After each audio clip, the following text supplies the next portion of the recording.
এদের মধ্যে এখনো সেই বোধোদয় হয় নাই যে বাংলাদেশকে গণতান্ত্রিক পন্থায় না আনলে পরে ভবিষ্যতে এই দেশ আরো তমসাচ্ছন্ন বা অন্ধকারাচ্ছন্ন একটা দেশে পরিণত হবে। তারা নিজের হাতে ধরে এই দেশটাকে একটা অন্ধকারাচ্ছন্ন দেশের দিকে ঠেলে দিচ্ছে। কেন? কারণ তাদের ওই যে 4 পা 2 পা মিলে 6 পা না হওয়া পর্যন্ত ওনাদের কিছু হয় না। ক্ষমতা ছাড়া ওনারা ভালো কাজ করতে পারেন। ক্ষমতা ছাড়া ওনাদের কোনোদিন বলতে তারা এস আলমকে পালেন, ক্ষমতায় থাকতে তারা লুটপাটকারী সালমানকে পালেন, ক্ষমতায় থাকতে তারা শেয়ার বাজার খালি করেন, ক্ষমতায় থাকতে তারা নিজের লোকজনকে ব্যাংক দিয়ে সেই ব্যাংকগুলিকে খালি করে বিদেশে বাড়ি কিনতে দেন। তো এইগুলা তারা ক্ষমতায় থাকার সময় করেন। আর ক্ষমতা থেকে চলে যাওয়ার পরে তাদের মনে হয় এই আইন মানছে না, ওই আইন মানছে না, এইটা আছে ওইটা আছে। এইসব আইন তো ওনাদের সময় ছিল, তখন ওনারা মানে নাই। বাংলাদেশ এখনো পর্যন্ত প্রকৃত গণতন্ত্রের মুখ দেখে নাই। বাংলাদেশ এখনো পর্যন্ত প্রকৃত সুশাসক পায়নি, এবং এটা আমাদের জন্য খুব দুঃখজনক। সুশাসনের চেষ্টা কেউ করতে গেলে হয় তাদেরকে ব্যর্থ করে দেওয়া হয়েছে, অথবা তাদেরকে হত্যা করতে যদি হয়। যারা নির্বাচনে যাবেন তারা নির্বাচন করবেন, আর যারা নির্বাচন বর্জন করবেন তারা নির্বাচন থেকে চলে যাবেন। আপনি যদি খেলায় না আসেন কোনো কারণে, তাতে কি ওই খেলাটা খারাপ হয়ে যায়? তা তো হয় না। আমেরিকা মস্কো অলিম্পিক বর্জন করেছিল, আর রাশিয়া লস অ্যাঞ্জেলেস অলিম্পিক বর্জন করেছিল, তাতে কি অলিম্পিক হয় নাই? অলিম্পিক হয়েছে, চ্যাম্পিয়ন হচ্ছে লোকজন। যদি কেউ নির্বাচনে না আসে তাহলে ধরে নিতে হবে যে সে জনগণকে অবজ্ঞা করছে, তার ভোটারদেরকে অবজ্ঞা করছে। তার ভোটার আছে কিন্তু তারা ভোটারদেরকে ভোট দেওয়ার সুযোগ তৈরি করে দিচ্ছে না। যারা নির্বাচনে আসবেন না তারা কি এটা বলতে চাচ্ছে যে এই সরকার ঠিক মতো নির্বাচন করতে পারবে না? তাহলে তো আগের মতোই হলো, আওয়ামী লীগ ঠিক মতো নির্বাচন করতো না, এরাও করছে না, তাহলে তফাৎ কি হলো? কিন্তু যদি এই সরকার সত্যি ভালো নির্বাচন করবেন বলেন এবং করেন, তাহলে সেখানে অংশ যারা নিবে না ধরে নিতে হবে তাদের কোনো অসুবিধা আছে। এই সরকারের নির্বাচন তার আওয়ামী লীগের নির্বাচন না, তাই না? এই নির্বাচনে তো ডক্টর ইউনূস দাঁড়াচ্ছে না, কিংবা উপদেষ্টারা কেউ দাঁড়ানোর কথা না। যদি দাঁড়ায় তাহলে পদত্যাগ করে দাঁড়াতে হবে। অতএব এই উপদেষ্টারা যারা আছেন তারা তো নির্বাচনে দাঁড়াচ্ছেন না, তাহলে এই এই নির্বাচন রিগড কেন হবে, বা এই নির্বাচন কেন খারাপ হবে? আর যদি খারাপ হয়, সেটা অংশ নেওয়ার পরেও প্রমাণ করা সহজ, বরং অংশ না নিলে প্রমাণ করা কঠিন। আপনি খেলতে নেমেছেন, খেলায় ফাউল হয়েছে, আপনি বলতে পারবেন প্রতিপক্ষ ফাউল করে। আর আপনি গ্যালারিতে বসে বসে বললেন এই দল কিন্তু ফাউল করে, আমি খেলবো না। আপনি তো খেলেনই নাই, ফাউল করলো কোথায়? ফাউল করতে দিতে হবে তো। এটা হচ্ছে মহাত্মা গান্ধীর সেই শিক্ষা, অসহযোগ আন্দোলন। অত্যাচারের মধ্যে দিয়ে গোটা ব্রিটিশ জাতি না, গোটা পৃথিবী দেখেছে যে ব্রিটিশরা কত অত্যাচারী, ওই অসহযোগ আন্দোলন। আপনি যদি যুদ্ধটা নাই করেন, আপনি যদি কোনো একটা আন্দোলন নাই করেন, আপনি যদি খেলার মধ্যে না যান, নির্বাচন না করেন, তাহলে কি করে বলবেন যে নির্বাচন ভালো হবে, হয় নাই বা হবে না? নির্বাচনে যান, তারপরে নির্বাচন খারাপ হোক, তারপরে সেটা নিয়ে আবার আন্দোলন করেন, প্রতিবাদ করেন। না গিয়ে তো কেউ বলতে পারে না। না খেয়ে বলতে পারে মিষ্টি পচা কিংবা খাবারে লবণ হয় নাই। ভাই আমরা শেষ করব আপনার আজকের অনুষ্ঠানের জন্য আপনার শেষ বক্তব্য। আপনার কি নির্বাচন উপলক্ষে বা নির্বাচন নিয়ে এবং বর্তমান রাজনৈতিক পরিবেশ নিয়ে আপনার শেষ বক্তব্য প্লিজ। বাংলাদেশ আজকে যে অবস্থানে দাঁড়িয়ে আছে এর জন্য প্রথমত দায়ী আমাদের সুশীল সমাজ এবং রাজনীতিবিদ উভয়ই। আমাদের সুশীল সমাজ বিক্রি হয়েছে টাকার কাছে, প্রতিপত্তির কাছে, ক্ষমতার কাছে, লোভের কাছে। আমাদের শিক্ষকরা প্রমোশন, পদোন্নতি, ভিসি পদ এইসবের জন্য নিজেদেরকে বিক্রি করেছেন। আমাদের চিকিৎসকরা প্রমোশন, ট্রান্সফার কিংবা বিভিন্ন ধরনের ক্ষমতা, এমপি পদ, সেটার জন্য নিজেদেরকে বিক্রি করেছেন। আমাদের প্রকৌশলীরা একইভাবে নিজেদেরকে বিক্রি করেছেন।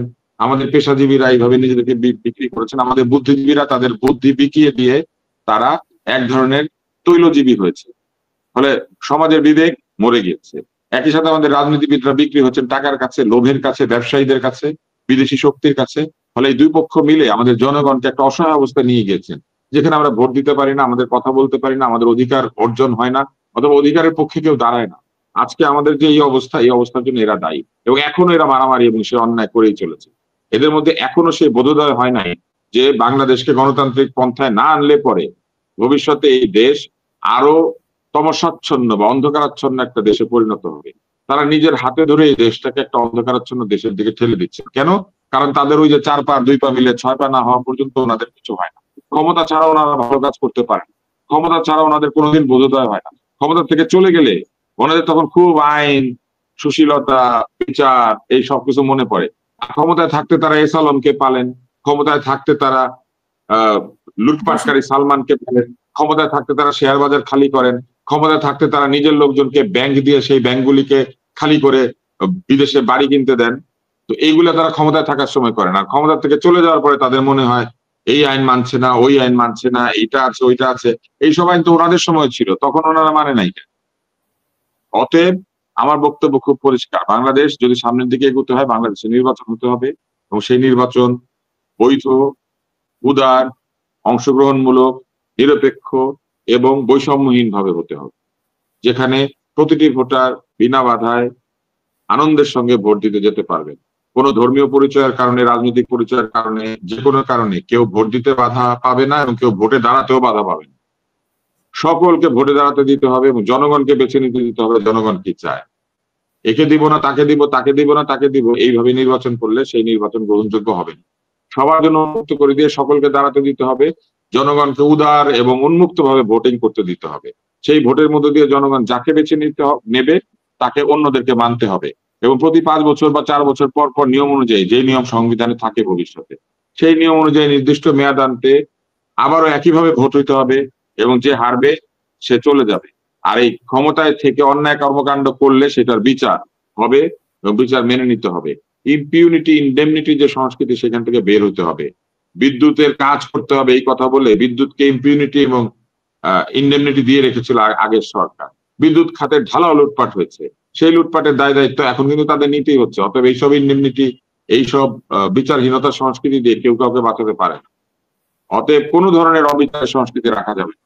বড় হোক আর ছোট হোক, গরিব হোক আর ধনী হোক, ক্ষমতাবান হোক আর ক্ষমতাহীন হোক, অন্যায় করলে বিচার, এই সংস্কৃতি চালু করতে হবে। এবং সুবিচার যদি কোনো দেশে প্রতিষ্ঠিত হয়, তাহলে কোন ধরনেরই অন্যায় কাজ আর এইভাবে ঢালাও ভাবে করা যায় না। এই নির্বাচনে চুরিও করা যায় না, কারণ সুবিচার আছে। লুটও করা যায় না, কারণ সুবিচার আছে। অন্যের অধিকার ক্ষুণ্ণ করা যায় না, কারণ সুবিচার আছে। সুবিচার এবং সুশাসন প্রতিষ্ঠা না করলে পরে বারবার একই ঘটনা ঘটতে থাকবে, যেটা আমরা গত 50 বছর ধরে দেখে আসছি। বাংলাদেশ এখনো পর্যন্ত প্রকৃত গণতন্ত্রের মুখ দেখে নাই। বাংলাদেশ এখনো পর্যন্ত প্রকৃত সুশাসক পায়নি, এবং এটা আমাদের জন্য খুব দুঃখজনক। সুশাসনের চেষ্টা কেউ করতে গেলে হয় তাদেরকে ব্যর্থ করে দেওয়া হয়েছে, অথবা তাদেরকে হত্যা করা হয়েছে। আপনার কাছে কি মনে হয় আমি মনে করি যে বাংলাদেশকে এই সংস্কৃতি থেকে বের হয়ে আসার জন্য আগামী অন্তত 25 বছর থেকে 30 বছর নিয়মিত সঠিক ভোটিং এর আয়োজন করতে হবে। তাহলেই কেবল বাংলাদেশ সঠিক জায়গায় পৌঁছবে।